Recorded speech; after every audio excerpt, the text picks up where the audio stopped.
Hey folks, before we begin, it would really be fantastic if you went over and hit the subscribe button. These videos are, I think, really important and will help you in answering questions that we are asked by our Muslim friends. Whenever I see something like this posted on social media, I have to ask the individual who posted, have you ever read the Gospel of John? Or are you just repeating something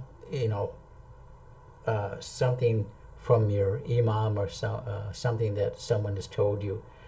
And of course it's from John chapter 5 verse 30, and one has to really wonder whether or not, again, have you ever read the Gospel of John? So let's look at the Gospel of John, shall we? And I'm going to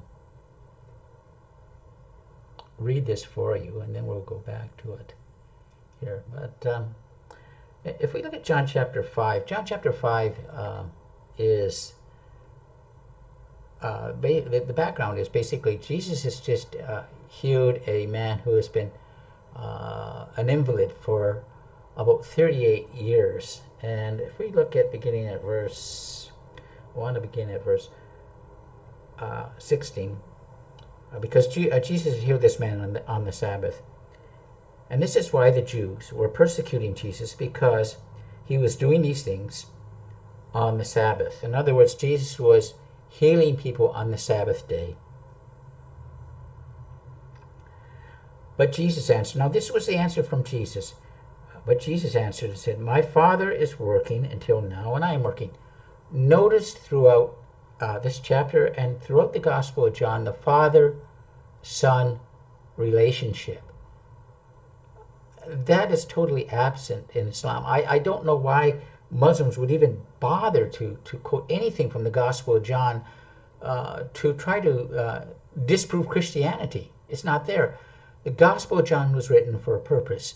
In chapter 20 and verse 30 and 31, it says, these things are written that you might believe that Jesus is the Christ, the Son of God, and by believing you might have life in his name.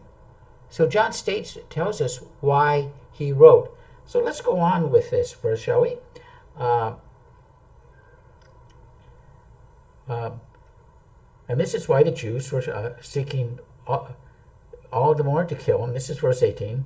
Not only was he breaking the Sabbath, but he was what? Even calling God his Father, making himself equal with God. Now what do you do with this? If you're going to quote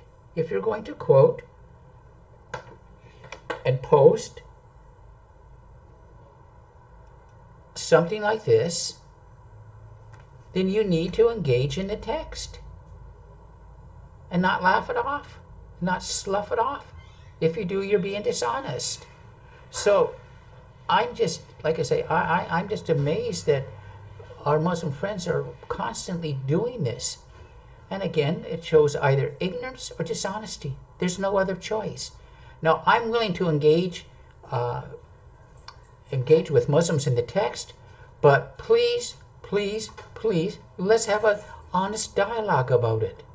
And do not post things like this, because they frankly make you look silly and ridiculous. They really do. And the only people you're fooling are people either more dishonest or more ignorant than yourselves. Now, again, I want to have an honest dialogue on the Gospel of John or any other passage.